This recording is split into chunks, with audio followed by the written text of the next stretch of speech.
Hello guys, welcome back to a new episode of Did You Know That on our channel, Our Eyes, Your Eyes. Hello Sensei! Hello! Welcome back to this experience. But before starting this video, of course, we remind you to subscribe to our channel, click on the notification bell, follow us on our social media and share this video with all the people who want to know some curiosity about Japan or the Japanese language in general. Why do I say this, Sensei? Is because in the past we made the series Kanji of the Week, or in general we hear talking about kanji here, kanji there and stuff like that. And of course we know that kanjis are the symbols Japanese people use in order to write. It's an alphabet here in Japan. But my question is, what does kanji mean? Because of course we know it's letters, it's symbols, but actually the real meaning of the word kanji, what is it? Kanji. Ji is alphabet. Yeah, exactly. So kanji means alphabet from kan. And what is kan? Yeah. Kan is the Chuguk, the China. Wait a second. Okay, we know of course that kanjis, they are coming from China. But I didn't know that the kan means China. That's strange. I've never thought about it. Did you know that? That's why we call this video Did You Know That? Write it in the comments below if you know this thing. So now, Sensei, I have another question because now you gave me a new detail I didn't know actually. So why we call China kan? In the Chinese long history, they built many dynasties. Dynasties, yes, okay. Shin, Ming, Gen, Exactly. So, stuff like that. The one of the dynasties, Kan. So probably kanjis are starting being used from that dynasty? It was over 2,000 years ago. Wow, pretty long time ago. Okay. So it has a great connection. I mean, everything is connecting and it makes sense. Great. Oh my god. I was so surprised because every day we use kanji and of course we know it comes from China, but look guys, I didn't know that kan means China. Of course. At that time, 2,000 years ago, Yeah. Japanese people didn't have an alphabet. Exactly, yeah. And now you have three. Since you have katakana, hiragana, and kanji. So of course, katakana is used for the international words made in the Japanese alphabet. They respect the Chinese people because when the Chinese people come to Japan, they taught many things and many technologies, philosophy, the architects. Yeah, in fact, we saw it sense with the story of Tokugawa.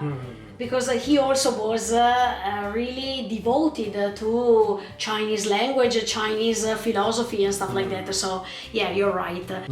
Japanese people saw Chinese people, and they thought those people use alphabet. Yeah. What is the alphabet? And the Japanese people started to think how it works.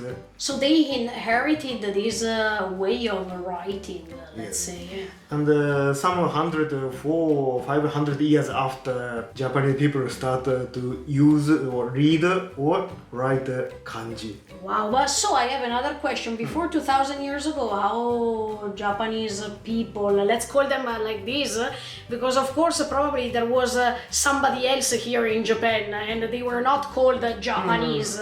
But these people, what they were using in order to communicate? Words only? Yes. Oh my god! Okay. Interesting. Let's say another thing.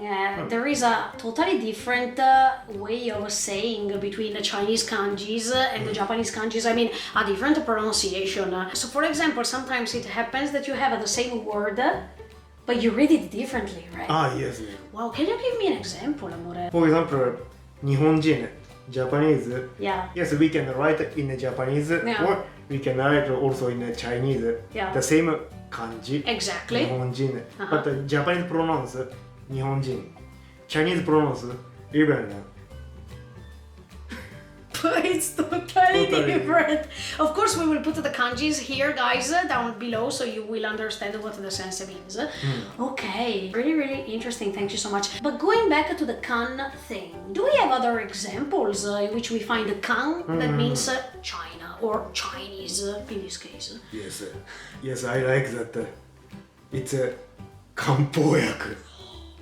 Do you know, guys, we talked to you about it even during our walkthroughs sometimes. We found some Campo stores, and Campo, in order to describe them, they are medical herbs, let's say. Many Japanese people, but also Chinese people, they use these herbs in order to recover from kase or from something heavier, usually. Yes, you're right, sensei. Campo. But what about in this case, Campo? What po means? 漢方薬. Yeah. 薬 is a medicine. Okay.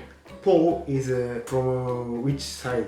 どこから? Yeah, so a kind of a direction or where does it come from? Let's say. Okay. And the kan? China. So, if we can translate it in a better it means, way. Yeah. The medicine from China. But I think most of the Kampo is not from China.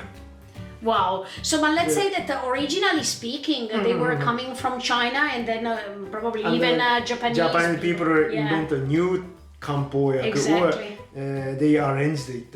Yeah, it's like some Japanese typical food that they come from China, but then Japanese people, they rearranged them. So, yeah, absolutely. One example is a ramen. Yeah. Give me another example, and that is it. I think 3 examples, they are enough. Come on. The third example is Chinese language itself. Okay, so Chinese language. Oh, wow, wow, wow. In the Japanese, we say 中国語. Exactly. Yes. But in the Chinese, they say 漢語. Hanyu. 漢語 is Han is the same kanji with kan. Ah, right. Is a language. Ah, okay, sensei. So this is the Chinese pronunciation.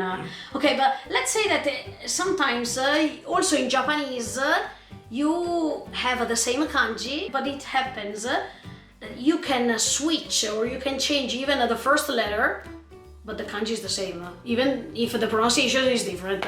So wow, I think that the Japanese and Chinese, they have many things in common at the end of the day, right? Okay guys, so for this episode of Did You Know That? That is it. Hope you enjoyed, and of course, writing in the comments below, give me other examples, and the sensei will confirm you or tell us if you knew that, because this is really amazing. Go and check out also our previous episode of Did You Know That? In which we talked about what does Nihon mean. Also, in that case, it was really, really interesting. Thank you so much, Sensei, for the help, and see you next time with this experiment. If you like it, thumbs up, subscribe to our channel, follow us on our social media. Bye, guys. See you next time. Bye, Sensei. Bye, guys. See you.